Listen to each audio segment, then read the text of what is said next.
The space station called Helix 9 floated in the darkness between three star systems.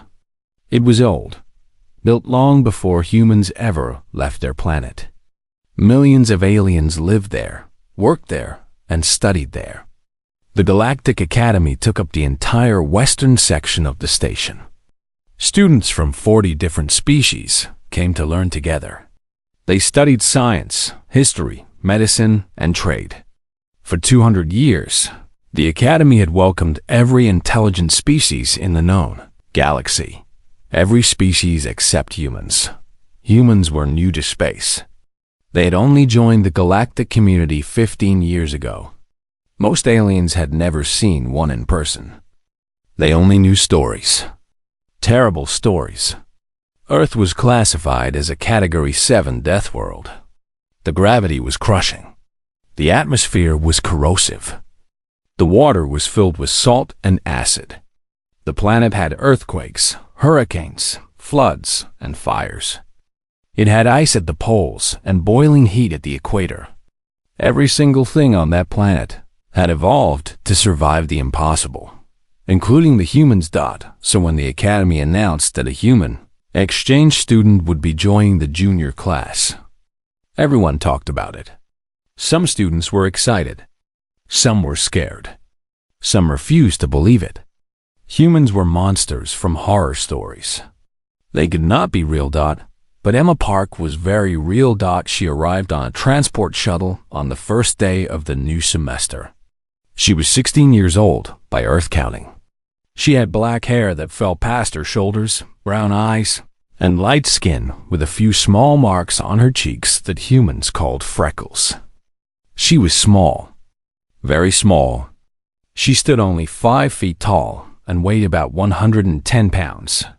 She wore the standard gray uniform of the Academy, and she carried a simple bag over one shoulder. The docking bay was crowded with students returning from break. When Emma stepped off the shuttle, dozens of aliens stopped to stare.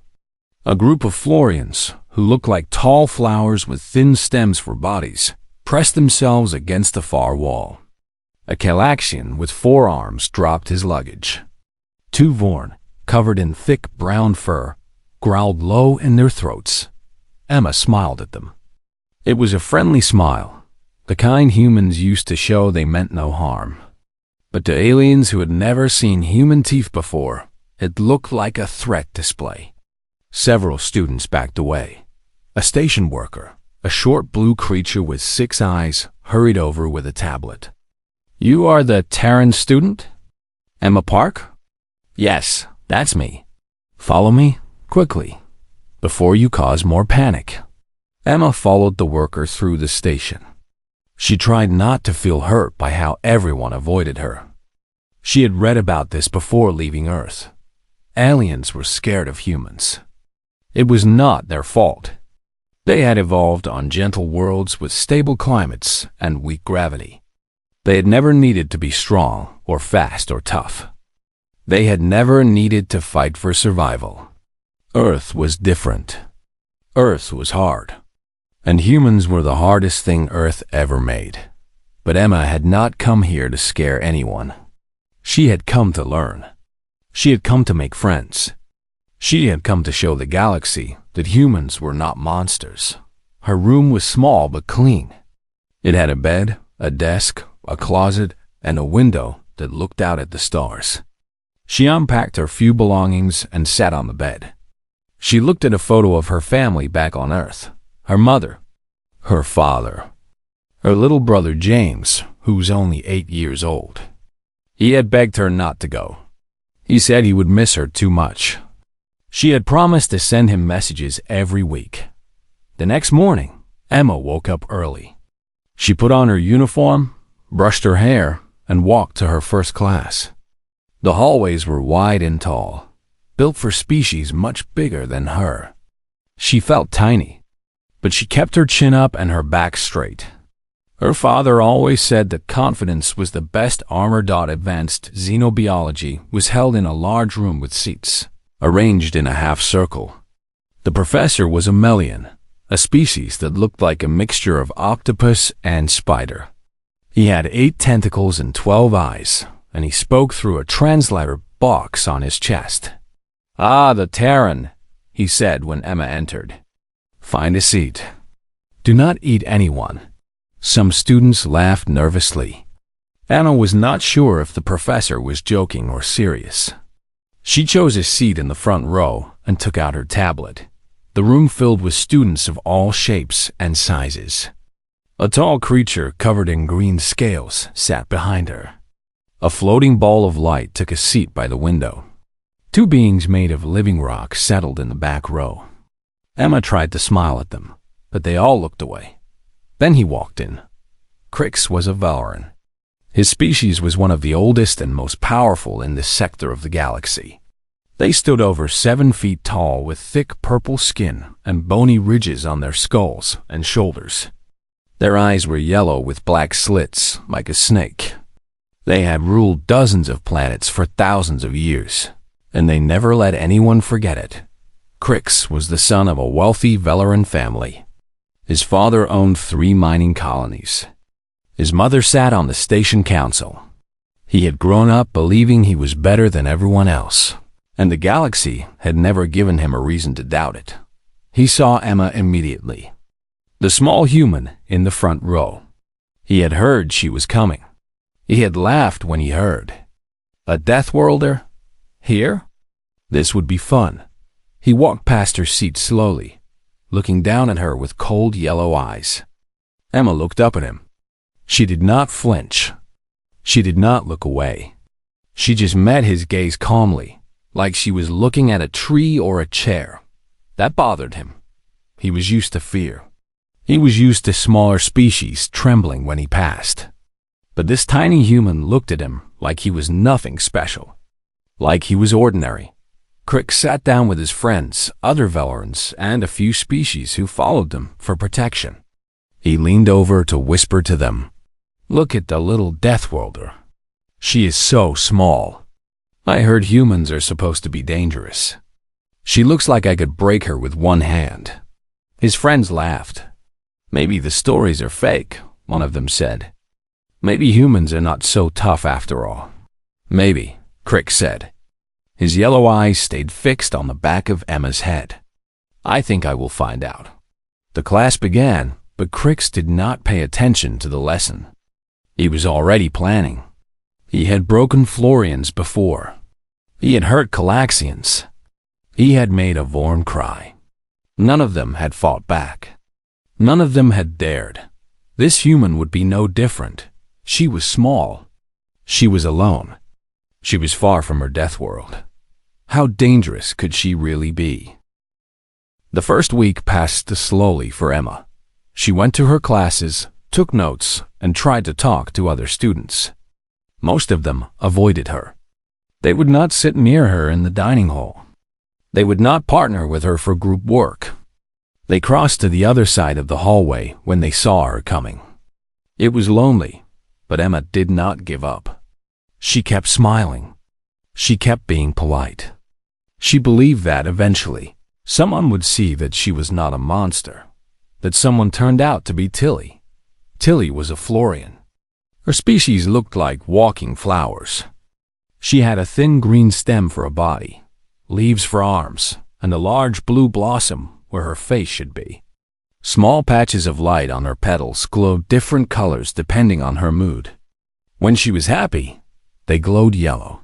When she was scared, they flickered white. Right now, they were flickering very fast. Emma found her crying in an empty classroom after lunch on the 8th day. Tilly's petals were wilted, and she was making a soft whistling sound that the translator turned into sobs. "Are you okay?" Emma asked from the doorway. Tilly looked up and immediately pressed herself against the wall. "Please do not hurt me. I'm not going to hurt you. I just heard crying. I wanted to help. You are the Terran, the Deathworlder. My name is Emma. Can I sit with you?" Tilly did not answer, but she did not run either. Emma took that as a yes. She sat down on the floor a few feet away, keeping space between them so Tilly would not feel trapped. "What happened?" Emma asked gently. It took a long time. But eventually, Tilly told her. Crix had happened. He had cornered her in the hallway and demanded her lunch credits. When she said she did not have any, he had grabbed one of her leaf arms and twisted it until she gave him her access code. He had taken everything. She had no money for food for the rest of the week. Why didn't you tell a teacher? Emma asked. His family is powerful. The teachers will not help. No one helps. That's not right. It is how things are. He has done this to many students. Last semester, he hurt a Galaxian so badly she had to go to the medical bay for 3 weeks. The administration said it was an accident. Emma felt something hot in her chest. On Earth, this was called anger. Humans had carried it with them since the days when they hunted animals with sharp sticks. It was useful back then. It kept them alive. Now, Emma had to work hard to keep it under control. Here, she said. She took out her own access card. I have extra credits. Take some. I cannot take from a Deathworlder. You can take from a friend. Tilly's light patches flickered yellow just for a moment. Friend? If you want. I could use one. That was how their friendship began. Tilly was nervous at first. She flinched every time Emma moved too fast. She apologized constantly for small things. But day by day, she relaxed. She learned that Emma laughed at jokes, liked sweet foods, and missed her family. She learned that humans slept for 8 hours every night and dreamed strange dreams. She learned that Emma was kind. Emma also made another friend. His name was Brex, and he was a Galaxian. His species had 4 arms, gray skin, and hard plates covering their bodies like armor. They were considered one of the tougher species in the academy, but Brex was gentle. He liked art and poetry. He wrote songs on a small instrument that looked like a bent pipe. He was also one of Crix's favorite targets. He calls me weak, Brex told Emma one day. He says I am a disgrace to my species. He says I should have been born a Florian instead. That's stupid, Emma said. There's nothing wrong with Florians. And there's nothing wrong with you. You really believe that? Of course. On Earth, we have a saying. The strongest people are often the kindest. It takes real strength to be gentle in a hard world. Brex's 4 arms wrapped around himself in the Galaxian version of a smile. But as Emma made friends, she also made an enemy. Crix watched her. He saw her laughing with Tilly. He saw her talking with Brex. He saw other students starting to look at her without fear. This was wrong. She was supposed to be alone. She was supposed to be scared.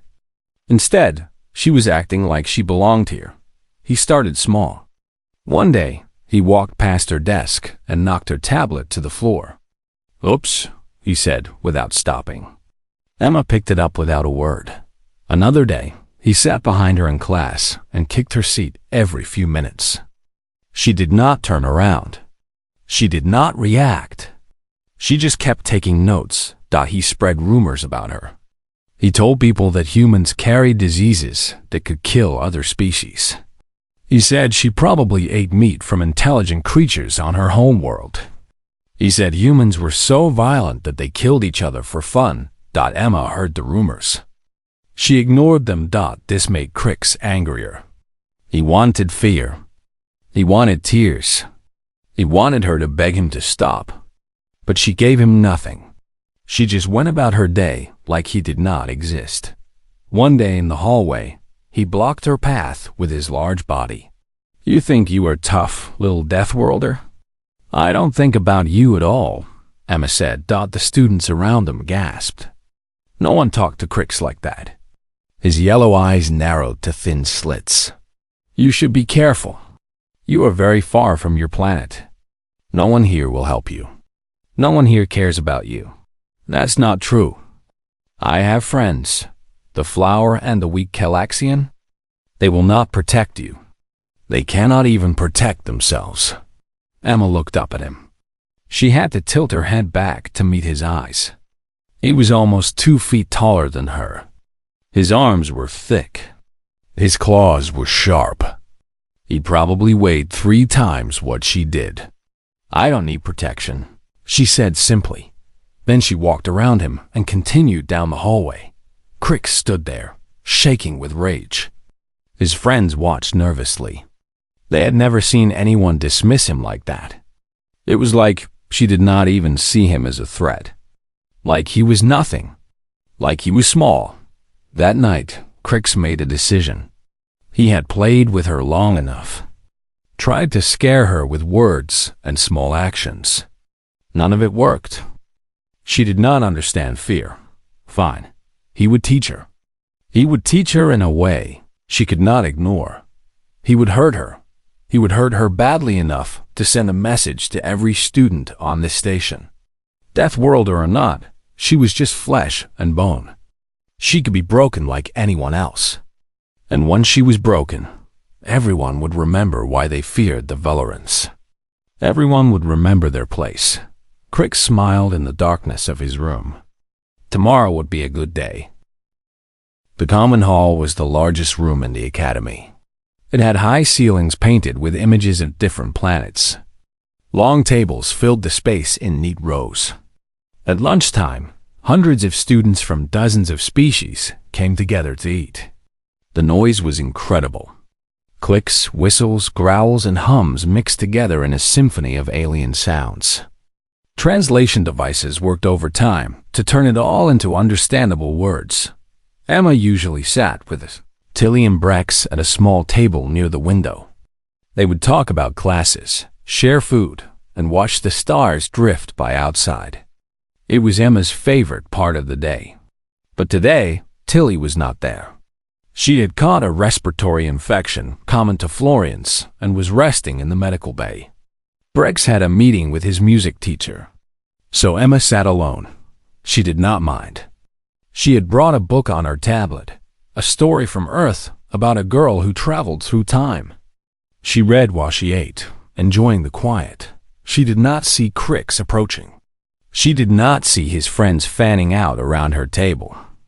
She did not notice the other students backing away, clearing space for whatever was about to happen. "Whoa, whoa," Crix said loudly. His voice cut through the noise of the hall. "The little Deathworlder is all alone today." Emma looked up from her tablet. Crix stood across the table from her. 4 of his friends stood behind him. 2 more had moved to block the paths on either side of her. She was surrounded. "Hello, Crix," she said calmly. "That is all you have to say?" "Hello. What would you like me to say?" He leaned forward, placing his large hands on the table. The metal groaned under his weight. "I would like you to admit what you are. A weak, soft creature pretending to be something dangerous. Your whole species is a joke. You only survived because your planet is too poisonous for real predators." Emma closed her tablet and set it aside. "That's an interesting theory." "It is not a theory. It is fact. You know what I heard about Terrans? They are so weak that their own planet tries to kill them. They only survived by hiding in caves like scared animals. They ate their own dead to stay alive. They are not predators. They are prey that got lucky." "That's not accurate," Emma said. The hall had gone quiet. Everyone was watching. Hundreds of alien eyes focused on the small human and the massive Valoran. "Are you calling me a liar?" Crix's voice dropped low and dangerous. "I'm saying your information is wrong. Humans did not survive by hiding. We survived by adapting. We survived by working together. We survived by never giving up, no matter how hard things got. We hunted animals 10 times our size. We crossed oceans in wooden boats. We climbed the highest mountains. We walked on the moon. And now we're here, in your space, sitting in your academy, and there's nothing you can do about it." For a moment, Crix did not respond. He had expected her to be scared. He had expected her to apologize, to beg, to cry. Instead, she sat there like a queen on a throne, looking up at him without a trace of fear. His hand shot out and grabbed her food tray. He flipped it over, dumping the contents onto her lap. Nutrient paste splattered across her uniform. Liquid soaked into the fabric. Bits of synthetic protein stuck to her skin. "Oops," Crick said with a cruel smile. His friends laughed. Emma looked down at the mess. She looked at her ruined uniform. She took a slow breath. Then she stood up. She was so small. The top of her head barely reached Crick's chest.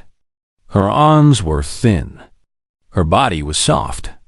She looked like a child standing before a giant. "You shouldn't have done that," she said quietly. "Or what?" Crick stepped closer, looming over her. "What are you going to do, little Deathworlder? Are you going to cry? Are you going to run? Maybe you will call your mommy to come save you." His friends laughed louder. Other students watched in silence. Nobody helped. Nobody ever helped. Emma met his yellow eyes with her brown ones. There was something strange in her gaze. Something that had not been there before. It was cold. It was still. It was the look of something deciding whether to attack or wait. "I'm going to give you one chance," she said. Her voice was soft, almost gentle. "Apologize. Clean up this mess. Walk away. And we'll pretend this never happened." Crix stared at her. Then he threw back his head and laughed. It was a deep booming sound that echoed through the silent hall. "Apologize? To you? A soft little Terran who probably cannot even lift her own weight? You want me to apologize?" He turned to look at the crowd. "Did you hear that? The Deathworlder wants an apology." The hall did not laugh with him this time. Everyone was watching Emma. They saw something in her posture that Crix did not see. Her weight had shifted to the balls of her feet. Her hands hung loose at her sides, fingers slightly curved. Her shoulders had dropped. Her breathing had slowed. The translator devices could not capture what the older species recognized by instinct. This was not the posture of prey. This was not fear or submission. This was something getting ready to hunt. "Last chance," Emma said. Ix turned back to her. His yellow eyes gleamed with hatred and something else. Something hungry. He had waited weeks for this moment. He had dreamed about breaking her. Now she was giving him the perfect excuse. "Here is my apology," he said. He swung. His arm was thick as a tree trunk. His hand was larger than Emma's head. His claws were sharp enough to cut through metal. He had used that same swing to shatter Florian stems and crack Calaxian shells. He had hurt dozens of students with that swing. He aimed for her face. Everything that happened next took exactly 10 seconds. Crix's hand cut through the air like a blade. It was fast by Velaran standards. His species had evolved as apex predators on their home world. They were strong. They were quick. They were deadly. No student at this academy had ever dodged one of his strikes. Emma did not dodge. She caught his wrist. Her small hand wrapped around his arm like a snake. Her fingers closed with a grip that felt like iron bands. Crix felt his bones shift under the pressure. He tried to pull away, but he could not move. The tiny human held him in place like he was made of paper. "What?" he started to say. She twisted. The crack of breaking bone echoed through the silent hall. Crix's wrist snapped cleanly in 2 places.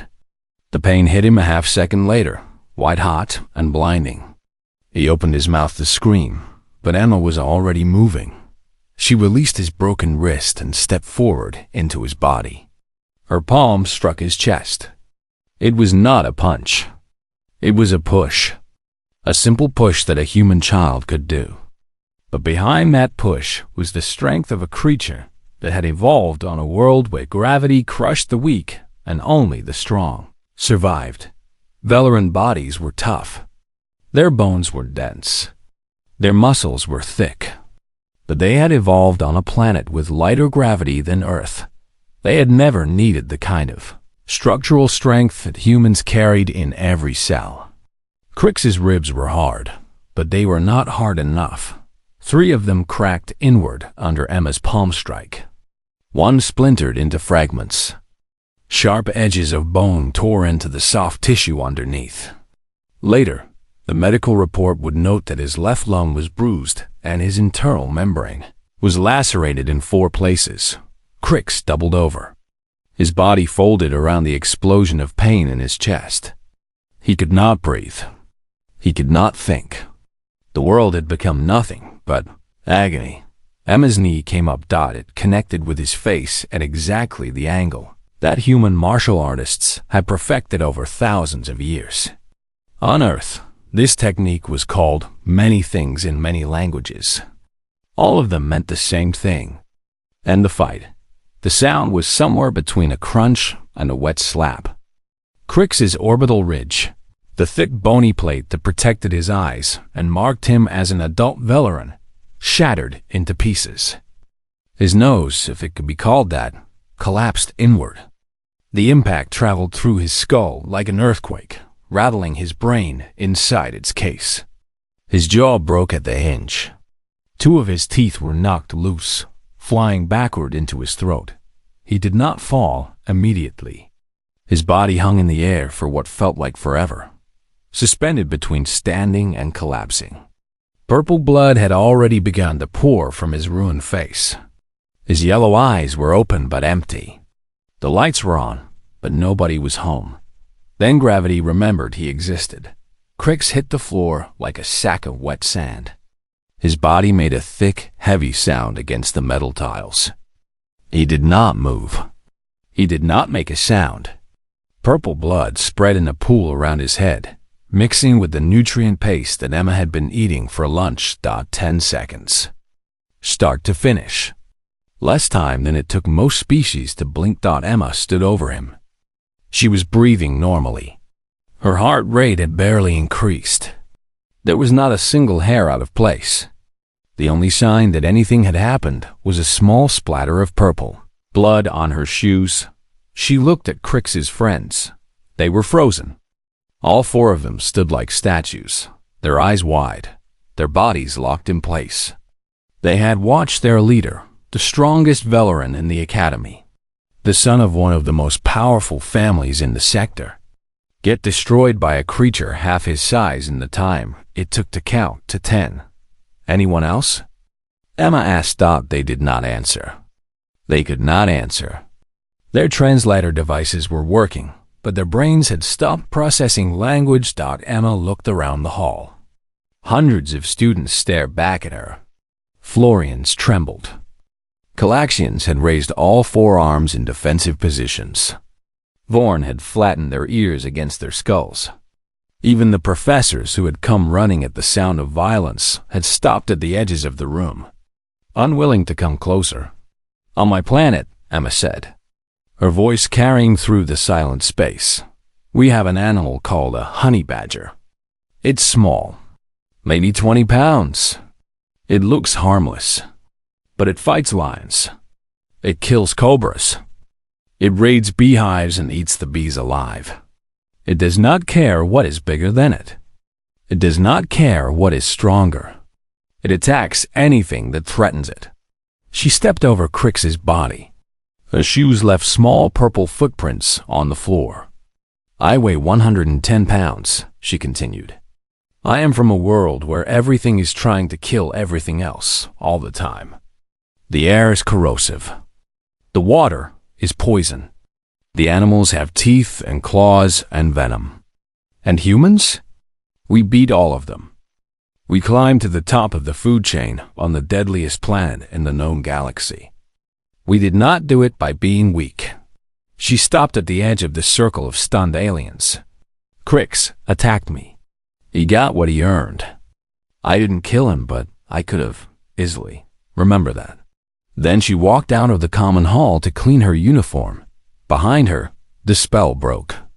Students rushed to help Crix, though they did not know what to do.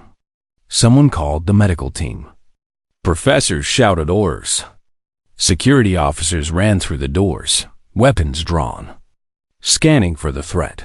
They found a 7-foot Velaran unconscious on the floor with his face caved in, and a trail of small purple footprints leading to the door.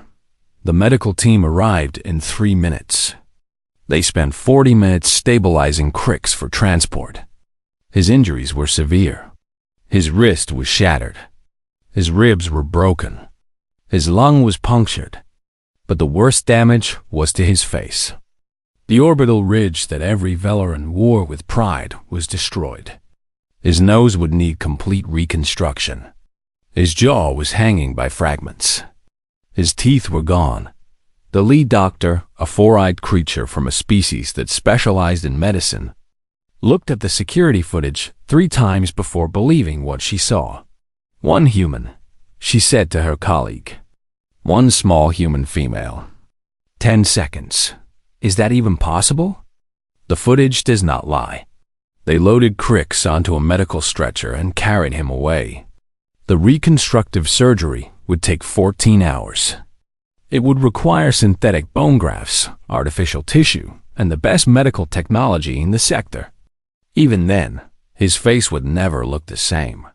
He would carry scars for the rest of his life, a permanent reminder of the day he learned what Deathworlders were really made of. The emergency meeting of the Academy Board started 2 hours after the incident. 12 of the most powerful administrators on Station Helix 9 gathered around a curved table in the highest chamber of the Academy. They watched the security footage in silence. They watched it again, then a 3rd time. No one spoke for several minutes after it ended. "She must be expelled," the Velaran representative finally said. He was an older male with faded purple skin and more bone ridges than most of his species. His name was Drax, and he was Crix's uncle. This was an unprovoked attack on a student. She nearly killed him. Unprovoked? The Florian representative's petals flickered red with anger. "Your nephew has been terrorizing students for 3 years. We have dozens of complaints. Broken limbs. Hospital visits. Stolen credits. Where was your outrage then? Those were accidents. This was attempted murder. The footage clearly shows Crix striking first," the Melian headmaster said. His 12 eyes blinked in sequence. The human acted in self-defense. Self-defense does not mean destroying someone's face. Perhaps on Velaran worlds. On Earth, apparently it does. The debate continued for hours. Crix's family demanded justice. Other species quietly pointed out that Crix had been asking for trouble for years. The Academy's lawyers reviewed the rules and found nothing that specifically covered fights between Deathworlders and other species.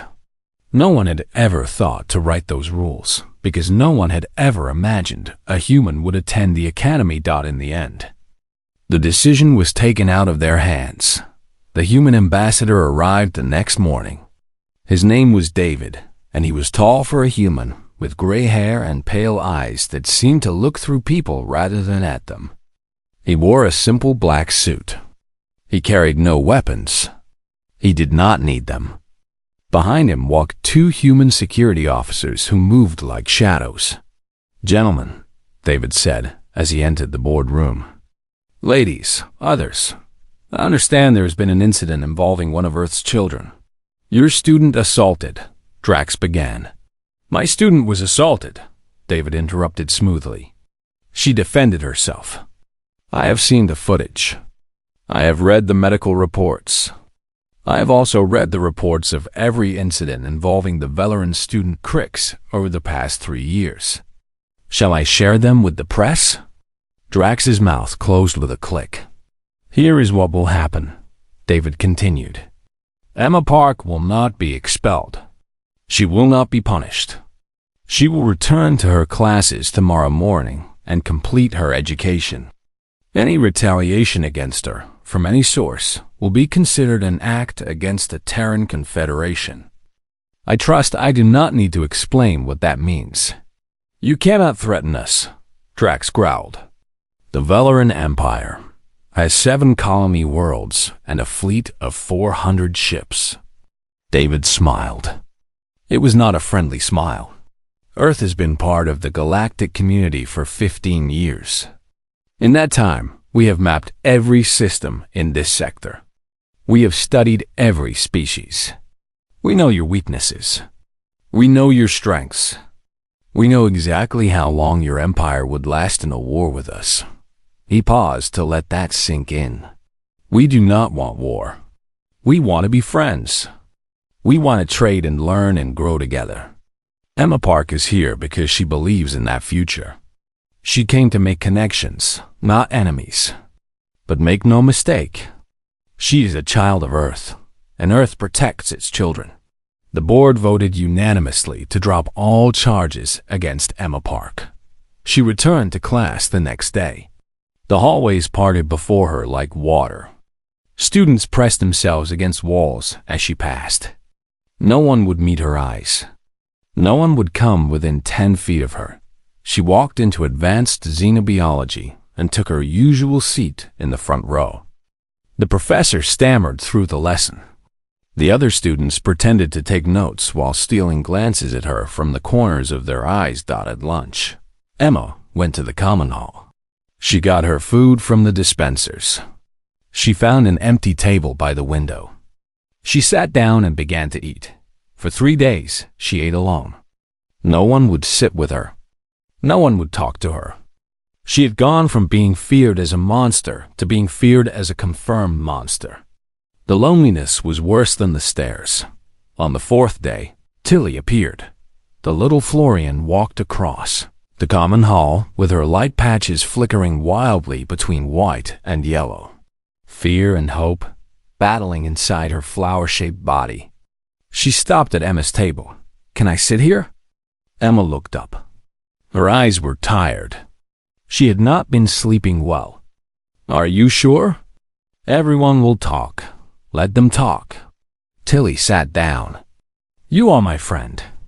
You helped me when no one else would. I will not abandon you because you defended yourself." Emma's eyes grew wet. On Earth, this was called crying. Humans did it when they felt strong emotions, both happy and sad. "Thank you, Tilly." Brex joined them the next day.